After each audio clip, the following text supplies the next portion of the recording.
আজকের ক্লাসে আমরা আলোচনা করব অ্যাকাউন্টিং ফর রেশিও নিয়ে এবং যে রেশিওগুলো আলোচনা করব সেই রেশিওগুলো থাকবে অ্যাক্টিভিটি টার্নওভার রেশিও সংক্রান্ত এবং এই রেশিও থেকে তোমাদের পরীক্ষায় টোটাল 4 ধরনের রেশিও কিন্তু আসতে পারে, যেগুলো সবথেকে গুরুত্বপূর্ণ রয়েছে। সেই 4 ধরনের রেশিওগুলো কী কী সেগুলো আমরা বলে দিই এবং আজকের ক্লাসে আমরা কী কী রেশিও শিখব সেগুলো আমি ধীরে ধীরে আলোচনা করছি। তো এই যে রেশিওগুলো রয়েছে তার মধ্যে তোমাদের 1 নম্বরে রয়েছে স্টক টার্নওভার রেশিও, 2 নম্বরে রয়েছে ডেটর টার্নওভার রেশিও, 3 নম্বরে রয়েছে ক্রেডিটর টার্নওভার রেশিও, 4 নম্বরে রয়েছে ওয়ার্কিং ক্যাপিটাল টার্নওভার রেশিও। এই 4টে রেশিও কিন্তু তোমাদের সমস্ত পরীক্ষার জন্য বা সমস্ত ছাত্রছাত্রীদের জন্য অত্যন্ত গুরুত্বপূর্ণ। এই 4টে রেশিও ভালো করে কিন্তু উচ্চ মাধ্যমিকের জন্য দেখে যেতে হবে। তো আজকের ক্লাসে আমরা এর মধ্যে থেকে 2টো রেশিও শিখব এবং নেক্সট ক্লাসে আমরা আরও 2টো রেশিও শিখব। আজকের ক্লাসে যে রেশিওগুলো আলোচনা করা হবে সেগুলো হচ্ছে 1 স্টক টার্নওভার রেশিও আর 2 ওয়ার্কিং ক্যাপিটাল টার্নওভার রেশিও। এই রেশিওগুলো সবই হচ্ছে অ্যাক্টিভিটি টার্নওভার রেশিওর মধ্যেই কিন্তু পড়ছে। আর এর আগের ক্লাসে আমরা আলোচনা করেছিলাম লিকুইডিটি রেশিও অর্থাৎ কারেন্ট রেশিও, কুইক রেশিও, এছাড়া যে সলভেন্সি রেশিওগুলো রয়েছে তার মধ্যে ডেপ্ট ইকুইটি রেশিও রয়েছে, ইন্টারেস্ট কাভারেজ রেশিও রয়েছে, তারপরে হচ্ছে total asset to capital ratio রয়েছে, প্রোপ্রাইটরি ফান্ড রেশিও রয়েছে। এগুলো সব কিছু আলোচনা করা হয়ে গেছে। যারা এখনও পর্যন্ত ক্লাসগুলো দেখোনি তারা ডেসক্রিপশন বক্সে লিঙ্ক দেওয়া থাকবে, সেখান থেকে ভিডিওগুলো দেখে নিও এবং আজকের ক্লাসটা আমরা এখান থেকে শুরু করছি। তো প্রথমে যেটা বলি, আজকে যেগুলো আমরা করব সেগুলো হচ্ছে activity turnover ratio. Activity turnover ratio. তো প্রথমেই আমাদেরকে জানতে হবে যে অ্যাক্টিভিটি টার্নওভার রেশিও মানে কি। একে বাংলায় যদি আমরা বলি তাহলে আমরা বলি কার্যকলাপের আবর্তনের অনুপাত। অর্থাৎ একটা প্রতিষ্ঠানে যে যে কার্যকলাপ চলে, একটা প্রতিষ্ঠানের মূল কাজ কি? মূল কাজ হচ্ছে কেনা এবং বিক্রি করা, ঠিক আছে, মানে ক্রয় করা এবং বিক্রি করা দ্রব্য সামগ্রী।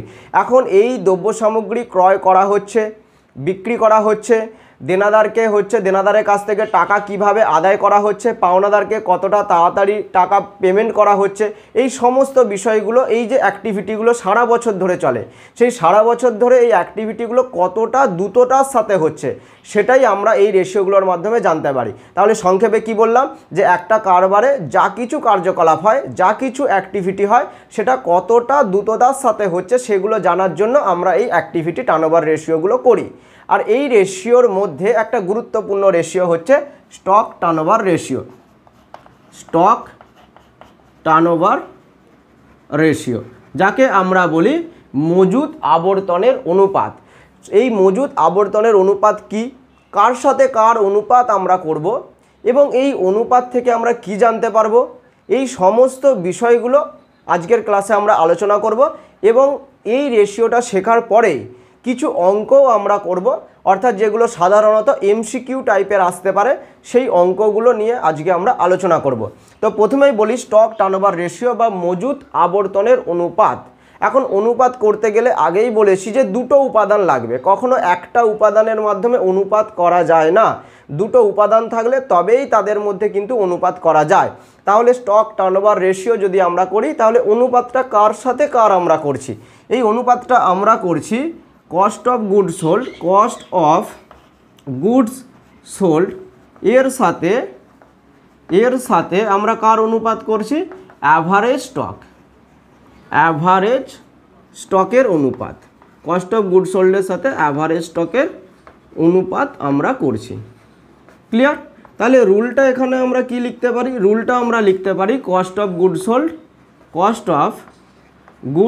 Sold by average stock.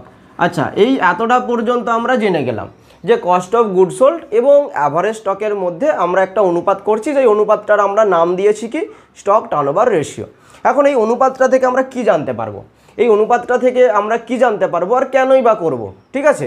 এই অনুপাতটা দেখে কি মনে হচ্ছে, কস্ট অফ গুডস সোল্ড, যে আমরা কতটা দ্রব্য বিক্রি করতে পেরেছি, আর অ্যাভারেজ স্টক মানে যে সারা বছর অ্যাভারেজ কতটা স্টক আমার কারবারে পড়ে থাকে, অর্থাৎ ওপেনিং স্টক আর ক্লোজিং স্টক যোগ করে তার একটা গড়, অর্থাৎ 2 দিয়ে ভাগ, ওপেনিং স্টক আর ক্লোজিং স্টক যোগ করে 2 দিয়ে ভাগ, এটাকে আমরা বলি অ্যাভারেজ স্টক। এবার দেখা গেল যে আমার কাছে অ্যাভারেজ স্টক রয়েছে 20 টাকা বা 20 টাকার স্টক আমার কাছে সারা বছর ধরে পড়ে রয়েছে একটা গড়, এবং আমি বিক্রি করতে পেরেছি 100 টাকার স্টক, অর্থাৎ 100 টাকার দ্রব্য আমি বিক্রি করেছি, কতটা লাভে বিক্রি করেছি বা লাভ করার পর কতটা মূল্য হয়েছে সেটা আমি ধরছি না। আমার কাছে স্টক আছে অ্যাভারেজ সারা বছর ধরে, ওপেনিং স্টক আর ক্লোজিং স্টক যোগ করে তাকে 2 দিয়ে ভাগ করে একটা অ্যাভারেজ স্টক আমি পেয়েছি কত 20 টাকার, এবং সারা বছর ধরে আমি 100 টাকার দ্রব্য বিক্রি করতে পেরেছি। এখন এখান থেকে কি বোঝা যাচ্ছে, এখান থেকে যেটা বুঝতে পারছি যে এই রেশিওটার মান বেরোচ্ছে 5। অর্থাৎ আমার কাছে যে পরিমাণ স্টক সারা বছর ধরে থাকে তার আমি 5 গুণ পরিমাণ টাকার দ্রব্য আমি বিক্রি করেছি। অর্থাৎ আমরা আমাদের যে স্টকটা থাকে সেই স্টকটা কত দ্রুত আমরা বিক্রি করতে পারছি এটাই আমরা জানতে পারি এই রেশিওটা থেকে। অর্থাৎ আমার কাছে যে স্টক রয়েছে সেই স্টকটা কত তাড়াতাড়ি মানে বিক্রিত পণ্যে রূপান্তরিত হচ্ছে, আর এই অনুপাত যত বেশি হবে তত ভালো। অর্থাৎ 5-এর জায়গায় যদি 10 হয়, 12 হয়, 20 হয়, 50 হয়, অনেক ভালো যে আমার কাছে যা স্টক থাকে আমি 50 বার বিক্রি করে ফেলছি সারা বছরে। আর যদি এর মান যত কম হবে, যদি 1 হয়, 2 হয়, তাহলে বোঝা যাবে কি আমি বছরে যতটা স্টক থাকে আমার মাত্র একবার এবং দুবারই আমি বিক্রি করতে পারছি পুরো স্টকটাকে। ঠিক আছে, তো এই রেশিওটা থেকে কি জানতে পারি আর এই রেশিওর মান কত হলে ভালো, তাহলে এই রেশিওটা যে আমরা বললাম এই রেশিওটা থেকে আমরা কি জানতে পারি যে মজুত পণ্য কত দ্রুততার সাথে বিক্রিত পণ্যে রূপান্তরিত হয়, বিক্রিত পণ্যে রূপান্তরিত হচ্ছে এটা আমরা জানতে পারি এই রেশিওটা থেকে যে আমাদের কাছে মজুত পণ্য কত আছে আর সেই মজুত পণ্য কত তাড়াতাড়ি বিক্রি হয়ে যাচ্ছে। ঠিক আছে, এটা আমরা জানতে পারি এই রেশিওটা থেকে। আর এই অনুপাতের মান কি বললাম, যত বেশি হবে ততই ভালো। এই অনুপাতের মান যত বেশি হবে ততই ভালো, অর্থাৎ খুব দ্রুততার সাথে পণ্য বিক্রি হয়ে যাচ্ছে এটা আমরা বুঝতে পারবো এই রেশিওটা থেকে। এখন রেশিওটা তো করা সহজ, এখন এই যে কস্ট অফ গুডস সোল্ড আর অ্যাভারেজ স্টক এই দুটো জিনিসটা তো জানতে হবে যে কিভাবে আসছে। যদি এটা 100 হয় আর এটা 10 হয় তাহলে হবে 10 টাইমস, যদি এটা 100 হয় এটা 20 হয় তাহলে হবে 5 টাইমস। কিন্তু এই 100 কোথা থেকে আসছে, 20 কোথা থেকে আসছে, 10 কোথা থেকে আসছে সেটা আমরা কিভাবেই বা ক্যালকুলেশন করব সেটা জেনে নিলে আমাদের এখান থেকে আর কোনো অঙ্ক আটকাবে না। তাহলে এখানে আমরা প্রথমে বলি কস্ট অফ গুডস সোল্ড কীভাবে পাবো, আমরা পরীক্ষায় যদি বলি কস্ট অফ গুডস সোল্ড কীভাবে পাবো, তো কস্ট অফ গুডস সোল্ড আমাদের দুটো সূত্র রয়েছে। কস্ট অফ গুডস সোল্ড আমরা কিভাবে পাবো, কস্ট অফ গুডস সোল্ড পাওয়ার জন্য 1 নম্বর আমরা নিট সেলস, অর্থাৎ আমরা কত টাকার দ্রব্য বিক্রি হয়েছে নিট সেলস, তা থেকে আমরা গ্রস প্রফিট বাদ দিয়ে দেবো। ঠিক আছে, যে আমাদের কত টাকার দ্রব্য বিক্রি হয়েছে এবং তা থেকে আমাদের যে গ্রস প্রফিট বা মোট মুনাফা সেই মোট মুনাফাকে আমরা কি করব বাদ দিয়ে দেবো, তাহলে আমরা পেয়ে যাব যে কত টাকার দ্রব্য আমরা বিক্রি করতে পারলাম। আচ্ছা, আর কি সূত্র রয়েছে, 2 নম্বর সূত্র রয়েছে যেখানে আমরা ওপেনিং স্টক তার সাথে আমরা কি করব পারচেসকে আমরা যোগ করব, তার সাথে যদি কোনো ডাইরেক্ট এক্সপেন্সেস থাকে, ডাইরেক্ট এক্সপেন্সেস থাকলে সেটাকেও আমরা যোগ করব আর মাইনাস করব কি ক্লোজিং স্টক। ক্লিয়ার, এই দুটো সূত্রের মাধ্যমে আমরা কস্ট অফ গুডস সোল্ড পেয়ে যাব। তো এখানে মনে রাখবে যে নিট সেল কি, নিট সেল মানে সেলস থেকে রিটার্নটা সবসময় বাদ থাকবে। ঠিক আছে, যে এমন নয় সেলস থেকেই গ্রস প্রফিট বাদ দিয়ে দিলাম, আমাদেরকে বাদ দিতে হবে সেলস থেকে রিটার্ন বাদ দিতে হবে। অঙ্কে যদি রিটার্ন না থাকে তাহলে সেলস থেকেই আমরা গ্রস প্রফিট বাদ দিতে পারবো, কিন্তু সূত্রটা হবে net sale minus gross profit. ঠিক আছে, তো এই সূত্র দিয়ে কস্ট অফ গুডস সোল্ড পেয়ে যাব। আর 2 নম্বর সূত্র কি, ওপেনিং স্টক তার সাথে পারচেস যোগ করব, ডাইরেক্ট এক্সপেন্সেস যোগ করব, ক্লোজিং স্টক আমরা বাদ দিয়ে দেবো। তাহলে এখান থেকেও আমরা কি পেয়ে যাব, এখান থেকেও আমরা পেয়ে যাব কস্ট অফ গুডস সোল্ড। আর অ্যাভারেজ স্টকটা কি করে পাবো, যে অ্যাভারেজ স্টকটা আমরা কি করে পাবো, অ্যাভারেজ স্টক আমরা কি করে পাবো, অ্যাভারেজ স্টক পাওয়ার জন্য আমাদেরকে কি করতে হবে, ওপেনিং স্টক অর্থাৎ বছরের শুরুতে কতটা পণ্য ছিল প্লাস ক্লোজিং স্টক বছরের শেষে কতটা পণ্য ছিল। ঠিক আছে, এটাকে যোগ করব, যোগ করে আমরা এটা অ্যাভারেজ করে দেবো, অর্থাৎ 2 দিয়ে ভাগ করে দেবো। যে আমার দেখা গেল বছরের শুরুতে 10 টাকার পণ্য ছিল, বছরের শেষে 20 টাকার পণ্য ছিল, তাহলে মোট কত হলো 10 + 20 অর্থাৎ 30 টাকা, এবং তাকে 2 দিয়ে ভাগ করলে 15, যে সারা বছর অ্যাভারেজ 15 টাকার পণ্য আমার কাছে পড়ে থাকে। ঠিক আছে, তো এইটাকে বলা হচ্ছে অ্যাভারেজ স্টক। তাহলে এই হয়ে গেল আমার টোটাল বিষয়। ঠিক আছে, এবার এখান থেকে কি করব, আমাদেরকে অঙ্কের দিকে চলে যেতে হবে। তো কিছু অঙ্ক আমি স্ক্রিনেতে দেবো এবং সেখান থেকে অঙ্ক তোমাদের কিভাবে প্র্যাকটিস করতে হবে সেটাও আলোচনা করে দেবো। তো এখন তোমরা স্ক্রিনের মধ্যে কয়েকটা অঙ্ক দেখতে পাবে। তো এখানে 3টে অঙ্ক আছে। তো আমি 3টে অঙ্কই তোমাদেরকে আলোচনা করে দেবো এবং কিভাবে হচ্ছে সেটাও বুঝিয়ে দেবো। তো প্রথম অঙ্কটা তোমরা দেখতে পারো, একেবারে ইজি অঙ্ক দেওয়া রয়েছে যে কস্ট অফ গুডস সোল্ড দেওয়া রয়েছে 4 লাখ টাকা আর অ্যাভারেজ স্টক দেওয়া রয়েছে 80,000 টাকা। তাহলে এখানে সব কিছু দেয়াই আছে। তাহলে আমরা এখান থেকে রেশিওটা কি করে বার করব? তো এখান থেকে আমাদের 1 নম্বর যে অঙ্কটা হচ্ছে, তাহলে আমাদের কি বার করতে বলেছে? Stock turnover ratio. Stock turnover ratio, যে আমাদের কস্ট অফ গুডস সোল্ড কত বলে দিয়েছে? কস্ট অফ গুডস সোল্ড বলে দিয়েছে 4 লাখ টাকা আর আমাদের হচ্ছে অ্যাভারেজ স্টক বলে দিয়েছে 80,000 টাকা। তাহলে আমার স্টক টার্নওভার রেশিও হচ্ছে 5 টাইমস। এই অ্যাক্টিভিটি রেশিওগুলো আমরা টাইমসে প্রকাশ করি, ঠিক আছে, অর্থাৎ হারে আমরা প্রকাশ করছি। অর্থাৎ আমাদের যে 80,000 টাকার মজুদ পণ্য রয়েছে, এই মজুদ পণ্য সারা বছরে 5 বার বিক্রি হওয়ার ক্ষমতা আমাদের এই কারবারে রয়েছে। 2 নম্বর সেলস দেওয়া রয়েছে, অ্যাভারেজ স্টক দেওয়া রয়েছে আর সেলস রিটার্ন দেওয়া রয়েছে আর গ্রস প্রফিট দেওয়া রয়েছে। তাহলে এখানে নেক্সট ধাপে আমাদেরকে কী করতে হচ্ছে? একটু অ্যাডভান্স অঙ্ক দিয়েছে, কস্ট অফ গুডস সোল্ডটাও বার করতে হচ্ছে কিন্তু অ্যাভারেজ স্টকটা দেওয়া রয়েছে। ক্লিয়ার? তাহলে এখানে 2 নম্বর অঙ্কটায় আমরা কি করব? কস্ট অফ গুডস সোল্ডটা বার করে নেব। কস্ট অফ গুডস সোল্ড কত হচ্ছে আমাদের, এটা বার করে নেব।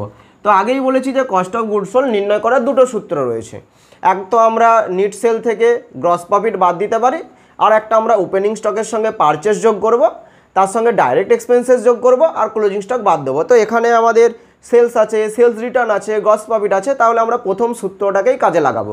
তো এখানে আমরা কস্ট অফ গুডস সোল্ড কি কাজে লাগাচ্ছি? Cost of goods sold equal to net sales minus gross profit, এটাকে আমরা কাজে লাগাচ্ছি।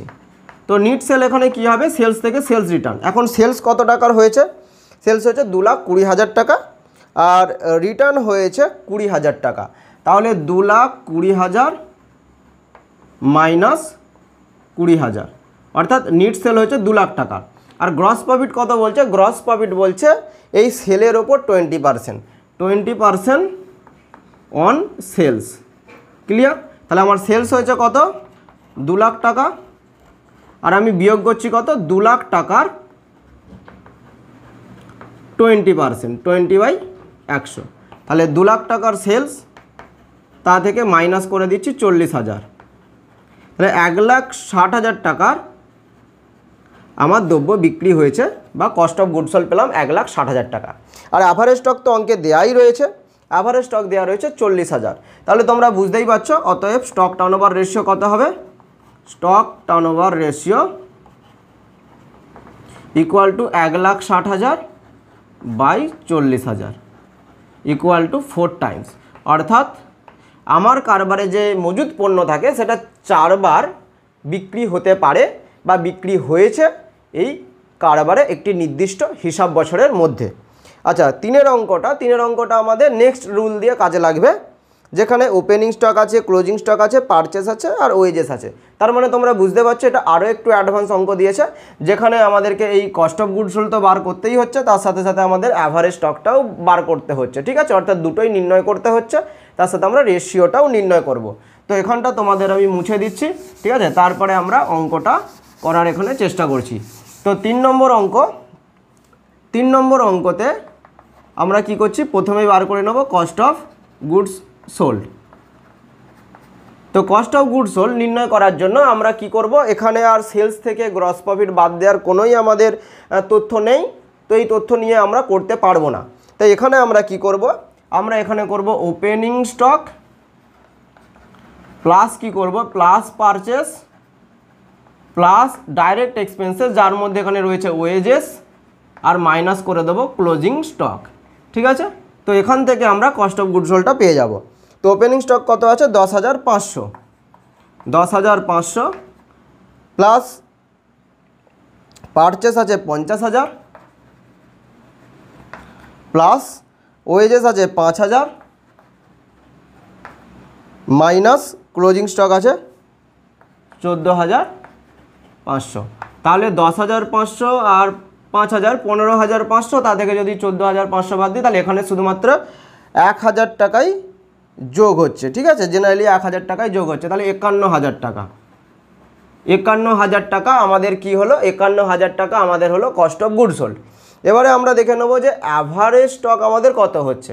তাহলে অ্যাভারেজ স্টক যদি আমরা বার করতে পারি বা অ্যাভারেজ ইনভেন্টরি যদি আমরা বার করতে পারি, তাহলে সেটাকেই আমরা কি বলবো, বার করলে অনুপাতটা আমরা নির্ণয় করতে পারবো। তো এখানে আমরা অ্যাভারেজ স্টকটাকে নির্ণয় করে নিই। Average stock equal to opening stock কত ছিল 10,500 প্লাস ক্লোজিং স্টক ছিল 14,500 বাই 2। তাহলে এখানে আমাদের কত হচ্ছে, এখানে যদি ধরে নিই 11 আর 11 আর এখানে ধরে নিচ্ছি 14, তাহলে 25,000। আর তা থেকে আমরা কি করছি, তা থেকে আমরা করে দিচ্ছি 2 দিয়ে ভাগ 12,500। ঠিক আছে, এবার রেশিওটা আমরা ভাগ করে নেব যে 51,000কে আমরা 12,500 দিয়ে ভাগ করে নেব।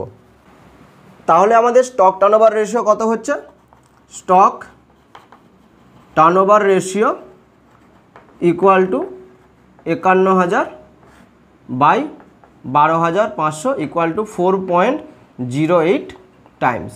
ক্লিয়ার? তাহলে এইভাবে আমরা কিন্তু স্টক টার্নওভার রেশিও আমরা নির্ণয় করতে পারবো। এখন এই স্টক টার্নওভার রেশিওর সময় একটা এক্সট্রা তোমাদের অঙ্ক কিন্তু আসতে পারে, যেটাকে বলা হচ্ছে ইনভেন্টরি ভেলোসিটি রেশিও। ঠিক আছে, অর্থাৎ মজুদ পণ্য আবর্তনের সময়। এটা কিন্তু আমরা কী বার করছি, একটা আমরা রেশিও বার করছি, স্টক টার্নওভার রেশিও বার করছি, অর্থাৎ মজুদ পণ্য আবর্তনের অনুপাত বার করছি। কিন্তু পরীক্ষায় তোমাদের সময় চাইতে পারে, যাকে আমরা কি বলি, যাকে আমরা বলি ইনভেন্টরি ভেলোসিটি। ঠিক আছে, যাকে আমরা বলি ইনভেন্টরি ভেলোসিটি, অর্থাৎ মজুদ পণ্য আবর্তনের সময়। ক্লিয়ার? এখানে লিখে দিচ্ছি বাংলাতে যে সময়টা চাইতে পারে, যে আমাদের মজুদ পণ্য 4 গুণ বিক্রি হচ্ছে, 5 গুণ বিক্রি হচ্ছে, 10 গুণ বিক্রি হচ্ছে সারা বছর ধরে। ঠিক আছে, কতটা তাড়াতাড়ি অর্থাৎ কতটা সময়ের মধ্যে বিক্রি হচ্ছে। তো এই যে তুমি ইনভেন্টরি ভেলোসিটি, এটা কিভাবে বার করবে বা এই সময়টা কিভাবে বার করবে, এটাও কিন্তু পরীক্ষায় আসে। তো এর জন্য আমাদেরকে কি রুল ফলো করতে হবে সেটা আমরা এই উপরে আলোচনা করছি। ঠিক আছে, তো এর ক্ষেত্রে কোনো অসুবিধা নেই, একেবারে ইজি জিনিস, ঘাবড়ে যাওয়ার কিচ্ছু একবারে নেই। ইনভেন্টরি ভেলোসিটি অর্থাৎ মজুদ পণ্য আবর্তনের সময়। এটা তোমরা কি করবে, যে এখানে রুলটা লিখে দিচ্ছি, ইনভেন্টরি ভেলোসিটি ইকুয়াল টু, প্রথমে তোমরা কি করবে, 365 দিন বা 365 days oblique 12 months by stock turnover ratio. এইটা তোমাদেরকে কিন্তু ফলো করতে হবে। অর্থাৎ তোমার দেখা গেল কি যে হচ্ছে 5 টাইমস, যে 5 টাইমস হচ্ছে তোমার মজুদ পণ্য বিক্রি হয়ে যাচ্ছে সারা বছর ধরে, 5 বার বিক্রি হয়ে যাচ্ছে। তাহলে কত সময়ে বিক্রি হচ্ছে, তাহলে 365কে তুমি 5 দিয়ে ভাগ করবে, উত্তর হবে কত, 73 দিন। ঠিক আছে, 73 দিন ছাড়া তোমার কিন্তু পণ্য বিক্রি হওয়ার ক্ষমতা তোমার রয়েছে। এখন তোমরা বলবে যে 365 দিনটা কখন নেবো আর 12 মাসটাই বা কখন নেবো। ঠিক আছে, যে আমাদের স্টক টার্নওভার রেশিও যাই বেরাক না কেন নিচে দেবো, সেটা 1 বেরালেও নিচে দেবো, 2 বেরালেও নিচে দেবো, 3 বেরালেও নিচে দেবো, কিন্তু হচ্ছে আমাদের 365 দিন নেবো নাকি 12 মাস। যখন তোমার উত্তর মনে রাখবে 5, 10, 15 এই রকম বেরাচ্ছে, 10, 5, 15 এই রকম তোমার স্টক টার্নওভার রেশিও হচ্ছে, তখন কিন্তু 365 দিয়ে ভাগ করবে। তাহলে এখানে আমার যখন স্টক টার্নওভার রেশিও 5 হলো, আমি 365 দিয়ে ভাগ করলাম, সেখানে আমি কি অ্যাকুরেট একটা উত্তর পেয়ে গেলাম, 73 দিন। যে আমার স্টক 5 বার বিক্রি হচ্ছে সারা বছরে, এবং কত ছাড়া বিক্রি হচ্ছে, কত সময় অন্তর বিক্রি হচ্ছে, যে 73 দিনে একটা স্টক চলে যাচ্ছে, আবার 73 দিনে একটা স্টক চলে যাচ্ছে, এইভাবে 5 বার হচ্ছে আমার স্টক বিক্রি হয়ে যাচ্ছে। ক্লিয়ার? তাহলে এখানে যখন 5, 10, 15 এইভাবে তোমার উত্তর বেরোবে, তখন কিন্তু 365 দিন নেবে। আর যখন তোমার 2, 4, 3, 6, 8, 12 এই ধরনের উত্তরগুলো তোমার আসবে, ঠিক আছে, তখন তুমি কিন্তু 12 মাস নেবে। কেন? তখন ভাগ করতে সুবিধা, কারণ 12 মাসকে তুমি যদি 2 দিয়ে ভাগ করো তাহলে 6 মাস, যে সারা বছরে 2 বার স্টক বিক্রি হচ্ছে। ঠিক আছে, তাহলে তোমার 6 মাস ছাড়া টোটাল যে স্টকটা সেটা বিক্রি হয়ে যাচ্ছে। যদি এখানে 4 হয় তাহলে 3 মাস উত্তর হবে। 3 হলে কি করবে, তুমি 12কে 3 দিয়ে ভাগ করবে, 12কে 6 দিয়ে, 12কে 8 দিয়ে, 12কে 12 দিয়ে। তাহলে এই জিনিসটা কিন্তু তোমাকে মনে রাখতে হবে যে ইনভেন্টরি ভেলোসিটি রেশিও বার করানোর সময় আমরা কি করব, যে আমরা 365 দিন অথবা 12 মাসকে আমরা স্টক টার্নওভার রেশিও দিয়ে ভাগ করব। তো এটা নিয়ে আর কোনো অঙ্ক নেই, আশা করি তোমাদের কোনো অসুবিধা হবে না। এরপর আমরা ওয়ার্কিং ক্যাপিটাল টার্নওভার রেশিওটা নিয়ে আলোচনা করব। তো এখন যেটা আমরা আলোচনা করব সেটা হচ্ছে ওয়ার্কিং ক্যাপিটাল টার্নওভার রেশিও। তো working capital turnover ratio activity turnover রেশিওর মধ্যেই কিন্তু পড়ছে, working capital turnover ratio. Clear? এটাও আমাদের অ্যাক্টিভিটি টার্নওভার রেশিওর মধ্যেই পড়ছে, অর্থাৎ কার্যকলাপের অনুপাতের মধ্যেই পড়ছে। অর্থাৎ আমরা এখান থেকে কিছু এমন জিনিস জানতে পারবো যেটা কার্যকলাপের দ্রুততা বা দক্ষতাকে পরিমাপ করতে পারে। তাহলে এই রেশিওটা করার জন্য দুটো উপাদান লাগবে, দুটো উপাদান ছাড়া তো কোনো রেশিও হতেই পারে না। তাহলে এখানে যে দুটো উপাদান আমরা দেবো সেই দুটো উপাদান কি এবং কার সাথে কার অনুপাত? এখানে হচ্ছে আমাদের কস্ট অফ গুড সোল্ড, ঠিক আছে, অথবা অনেকে সেলসও করে, অথবা নিট সেলস এর সাথে ওয়ার্কিং ক্যাপিটালের অনুপাত, তাহলে এখানে আমাদের দুটো উপাদান কি, এক আমাদের কস্ট অফ গুড সোল্ড অথবা নিট সেলকে নিতে হবে, আর আমাদেরকে কি নিতে হবে, ওয়ার্কিং ক্যাপিটালকে নিতে হবে। এই দুটো বিষয়ের আমরা অনুপাত করব এবং এই অনুপাতের রুলটা বলে দিচ্ছি, তাহলে তোমরা বুঝতেই পারছো। রুলও কিন্তু এখানে দুটো হতে পারে। এক নম্বর আমাদের হতে পারে cost of good sold by আমাদের কি হতে পারে, ওয়ার্কিং ক্যাপিটাল। আর একটা আমাদের হতে পারে 2 number net sales by working capital. তো যে কোনো একটা রুলে তোমরা অঙ্ক করতে পারো, কিন্তু পরীক্ষায় দুটো রুলেই কিন্তু অঙ্ক করবে। কেন, কোন উত্তরটা দেওয়া থাকবে তোমরা তো বুঝতে পারবে না যে এই সূত্রেতে উত্তর করেছে নাকি এই সূত্রে উত্তর করেছে, সেটা তো তোমরা বলতে পারবে না যতক্ষণ না পর্যন্ত তোমরা দুটো অঙ্ক করছো এবং দুটো অঙ্ক করে তোমরা মিলিয়ে দেখছো যে এ বি সি ডি কী উত্তর দেওয়া রয়েছে, তবে তোমরা এই দুটো করে বুঝতে পারবে যে আমাদের উত্তরটা ঠিক হলো কি না। কখনো এমন নয় যে এটা করে দিয়ে চলে এলাম, এটাকে আর ভেরিফাই করলাম না, ঠিক আছে, এমন কিন্তু করতে যেও না, দুটোকেই ভেরিফাই করে কিন্তু দেখবে, ঠিক আছে। তাহলে এখান থেকে আমরা বিষয়টা বুঝতে পারছি, নিচে রয়েছে তো ওয়ার্কিং ক্যাপিটাল, তার সাথে নিট সেল থাকতে পারে অথবা কস্ট অফ গুড সোল্ড থাকতে পারে। তো এখান থেকে আমরা কি জানতে পারছি, এই রুলটা থেকেই তো আমরা জেনে যাচ্ছি যে আমাদের ওয়ার্কিং ক্যাপিটাল বিক্রিতে কতটা কাজে লাগছে, সেটা আমরা জানতে পারছি এই রেশিওটা থেকে। তাহলে এই রেশিওটা থেকে আমরা কি জানতে পারছি, যে আমাদের ওয়ার্কিং ক্যাপিটাল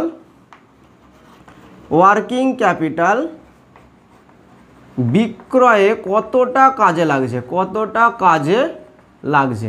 এটা আমরা জানতে পারি, ঠিক আছে। আর ওয়ার্কিং ক্যাপিটাল কি সেটাও আমরা বলবো, কস্ট অফ গুড সোল্ড আর নিট সেল কি সেটা তো আলোচনা করেই দিয়েছি, ঠিক আছে। যে কস্ট অফ গুড সোল্ডের দুটো সূত্র রয়েছে, যে একটা নিট সেল থেকে গ্রস প্রফিট বাদ দেবো, আর একটা সূত্র কি বললাম, যে ওপেনিং স্টকের সঙ্গে পারচেস যোগ করব, ডাইরেক্ট এক্সপেন্সেস যোগ করব, তা থেকে ক্লোজিং স্টককে বাদ দিয়ে দেবো। তাহলে কস্ট অফ গুড সোল্ড কি সেটাও জেনে গেছি, আর নিট সেল কি সেটাও জেনে গেছি। আর ওয়ার্কিং ক্যাপিটাল কি সেটা তো আমরা প্রথম দিন থেকেই জেনে গেছি, যে কারেন্ট অ্যাসেট থেকে কারেন্ট লায়াবিলিটি বাদ দিলে আমরা ওয়ার্কিং ক্যাপিটাল পেয়ে যাই। এখন এই অনুপাতটা যত বেশি হবে, অর্থাৎ যদি 2, 3, 4, 5 যত বেশি হবে, তত আমরা বুঝতে পারবো আমাদের ওয়ার্কিং ক্যাপিটাল বিক্রিতে ততটা দক্ষতার সাথে কাজে লাগছে, ঠিক আছে। আর যত এটা কম হবে, অর্থাৎ আমাদেরকে জানতে হবে যে আমাদের ওয়ার্কিং ক্যাপিটাল তেমনভাবে কার্যকরী হচ্ছে না বিক্রয়ের ক্ষেত্রে, ঠিক আছে। তাহলে এখান থেকে আমরা কি জানতে পারি, যে এখান থেকে আমরা জানতে পারি ওয়ার্কিং ক্যাপিটাল বিক্রয়ে কতটা কাজে লাগছে। আর এই অনুপাতের মান যত বেশি হবে তত ভালো, এই অনুপাতের মান যত বেশি হবে ততই ভালো। ক্লিয়ার? তাহলে এখন আমাদের সূত্র কি, এক হচ্ছে আমাদের কস্ট অফ গুড সোল্ড কী করে পাবো সেটা জানতে হবে, আর নিট সেল কী করে পাবো সেটা জানতে হবে, এগুলো তোমাদের আগেই বলে দিয়েছি। আর 3 নম্বর ওয়ার্কিং ক্যাপিটাল কী করে পাবো সেটা জানতে হবে। এই 3টে জিনিস জানলে অনুপাত তো বার করানো খুবই ইজি। এই 3টে জিনিস আমরা যদি জেনে যাই, যে এখানে 100 টাকা হবে কি এখানে 100 টাকা হবে, এখানে 100 টাকা এখানে 20 টাকা, এইটা জেনে গেলেই আমরা কিন্তু এই ধরনের অঙ্কগুলো করতে পারবো। আর এই সূত্রগুলো বা ফরম্যাটগুলো তোমাদেরকে আগেই বলে দিয়েছি। তো এখন আমরা অঙ্কের দিকে চলে যাব, কয়েকটা অঙ্ক তোমরা স্ক্রিনেতে দেখতে পাবে, সেই অঙ্কগুলোর আমরা সমাধান করার চেষ্টা করব। তো এখন তোমরা স্ক্রিনের মধ্যে অঙ্কগুলো দেখতে পাবে, টোটাল 4টে অঙ্ক আছে, ঠিক আছে। এর মধ্যে আমি 3টে করিয়ে দিচ্ছি, তোমরা একটা বাড়ি থেকে করার চেষ্টা করবে, ঠিক আছে। তো একের অঙ্কটা তোমরা দেখতে পাচ্ছ যে একদম ইজি অঙ্ক দিয়েছে, কারণ স্টেপ বাই স্টেপ এখানে করা রয়েছে, মানে একদম ইজি থেকে হার্ডের দিকে দেওয়া রয়েছে। তো এখানে কস্ট অফ গুডস সোল্ড দেওয়া রয়েছে আর ওয়ার্কিং ক্যাপিটাল দেওয়া রয়েছে, তাহলে ইজি দুটো জিনিসই দেওয়া রয়েছে, আমরা শুধু অনুপাতটা বার করে নেব। তাহলে একের অঙ্কতে যে ওয়ার্কিং ক্যাপিটাল টার্নওভার রেশিও, আমাদের কস্ট অফ গুডস সোল্ড দেওয়া রয়েছে 9,60,000 টাকা, 9,60,000 টাকা, আর আমাদের ওয়ার্কিং ক্যাপিটাল দেওয়া রয়েছে 1,60,000 টাকা। ক্লিয়ার? তাহলে আমাদের হয়ে গেল 6 টাইমস। ঠিক আছে। তো একের অঙ্কটা একেবারে ইজি অঙ্ক দেওয়া আছে, যে কস্ট অফ গুডস সোল্ডও দেওয়া রয়েছে আর আমাদের ওয়ার্কিং ক্যাপিটালও দেওয়া রয়েছে। দুইয়ের অঙ্কটা কি, একটু আবার হচ্ছে কিছু অ্যাডভান্স দেওয়া রয়েছে, যেমন সেলস আর গ্রস প্রফিট দেওয়া রয়েছে। কেন? কারণ কস্ট অফ গুডস সোল্ডটা বার করানোর জন্য। আর ওয়ার্কিং ক্যাপিটাল তো তোমার দেওয়া রয়েছে 2 লাখ টাকা। তাহলে দুইয়ের অঙ্কটা তুমি দুটো পদ্ধতি অবলম্বন করতে পারো। এখানে একটা পদ্ধতি হলো কেন সেটাও বুঝতে হবে, যে কস্ট অফ গুডস সোল্ড দিয়ে আমরা অঙ্ক করলাম, এখানে নিট সেল দিয়ে করলাম না কেন? কারণ নিট সেলের তো কোনো ডাটাই দেওয়া নেই, তো এখানে আমরা নিট সেলকে কী করে করব? তো এখানে আমরা কিন্তু দুটো পদ্ধতি করতে পারি দুইয়ের অঙ্কটা। এক আমরা করতে পারি cost of goods sold by working capital, আর আমরা একটা করতে পারি net sales by working capital. তো কস্ট অফ গুডস সোল্ড কী করে পাবো? সেলস থেকে আমরা গ্রস প্রফিটটা বাদ দিয়ে দেবো। তো সেলস হচ্ছে আমাদের 10 লাখ, আর তা থেকে যদি আমরা গ্রস প্রফিটটা বাদ দিয়ে দিই 2 লাখ টাকা, তাহলে আমাদের কস্ট অফ গুডস সোল্ড হচ্ছে টোটাল 8 লাখ টাকা। ক্লিয়ার? যে আমরা সেলস থেকে গ্রস প্রফিট বাদ দিয়ে দিলাম। আর ওয়ার্কিং ক্যাপিটাল দেওয়া রয়েছে 2 লাখ টাকাই দেওয়া রয়েছে, 2 লাখ টাকা। তাহলে কত হচ্ছে? 4 টাইমস। কিন্তু এটাকেই আমরা যদি আরেকটি অল্টারনেটিভ মেথডে ইউজ করি, তাহলে কি হবে? নিট সেল তো আমাদের দেওয়া রয়েছে 10 লাখ টাকা, ঠিক আছে, এখানে আর আমরা গ্রস প্রফিটকে বাদ দিচ্ছি না, ঠিক আছে। আর ওয়ার্কিং ক্যাপিটাল কত রয়েছে? 2 লাখ টাকা, তাহলে এখানে হচ্ছে 5 টাইমস। তো একটাই অঙ্ক আমরা দুটো নিয়মে করলাম, তোমরাও পরীক্ষাতে দুটো নিয়ম করেই ভেরিফাই করবে, ঠিক আছে। কারণ তোমরা দেখবে যদি 4 টাইমস দেওয়া থাকে তাহলে উত্তরে 4 টাইমস হবে, যদি 5 টাইমস দেওয়া থাকে তাহলে উত্তরে 5 টাইমস হবে। তো আর একটা অঙ্ক করাবো এবং তোমরা 4-এর অঙ্কটা ঘর থেকে করে আনার চেষ্টা করবে। তো 3-এর অঙ্কটা, যেখানে কস্ট অফ গুডস সোল্ড দেওয়া রয়েছে 12 লাখ টাকা, আর কারেন্ট অ্যাসেট আর কারেন্ট লায়াবিলিটি দেওয়া রয়েছে। তাহলে কস্ট অফ গুডস সোল্ড আমরা পেয়ে গেছি, তাহলে অঙ্ক কস্ট অফ গুডস সোল্ড দিয়েই হবে। কেন? এখানে তুমি বুঝতেই পারছো সেলের কোনো ডাটা নেই। আর ওয়ার্কিং ক্যাপিটাল কী করে পাবো? কারেন্ট অ্যাসেট থেকে কারেন্ট লায়াবিলিটিটাকে বাদ দিয়ে দেবো। তাহলে 3 নম্বর রেশিও কী হবে? তো কস্ট অফ গুডস সোল্ড আমাদের কত দেওয়া রয়েছে? টোটাল দেওয়া রয়েছে কস্ট অফ গুডস সোল্ড 12 লক্ষ টাকা, 12 লক্ষ টাকা আমাদের হচ্ছে কস্ট অফ গুডস সোল্ড, অর্থাৎ বিক্রয় হয়েছে 12 লক্ষ টাকা। আচ্ছা, ওয়ার্কিং ক্যাপিটাল কী করে পাই? ওয়ার্কিং ক্যাপিটালের সূত্র তোমরা জানো, ওয়ার্কিং ক্যাপিটাল সমান current asset minus current liability. তো কারেন্ট অ্যাসেট আমাদের আছে 3 লাখ, কারেন্ট লায়াবিলিটি 1 লাখ, তো এখানে আমাদের হয়ে যাচ্ছে 2 লাখ টাকা। তাহলে এখানে আমরা 2 লাখ দিয়ে ভাগ করে দিচ্ছি কস্ট অফ গুডস সোল্ডকে, তাহলে আমাদের রেশিও হচ্ছে 6 টাইমস। তো এইভাবে অঙ্কগুলো করতে হবে। 4 নম্বর অঙ্কটা তোমরা বাড়ি থেকে চেষ্টা করবে, তাও আমি একটু সংক্ষেপে বলে দিচ্ছি। সেলস আছে, গ্রস প্রফিট আছে, তাহলে কস্ট অফ গুডস সোল্ড তোমরা পেয়ে যাবে, আর নিট সেল দিয়ে করলে নিট সেল দিয়ে করবে। আর কারেন্ট অ্যাসেট আর কারেন্ট লায়াবিলিটি আছে, অর্থাৎ ওয়ার্কিং ক্যাপিটালটা তোমরা বার করে নেবে। তো এইভাবে অঙ্কটা কিন্তু করতে হবে। তো এর যে পরবর্তী ক্লাস, সেখানে আমরা creditor turnover ratio, ডেটর turnover ratio নিয়ে আলোচনা করব। তো আজকের জন্য এতটাই, ধন্যবাদ।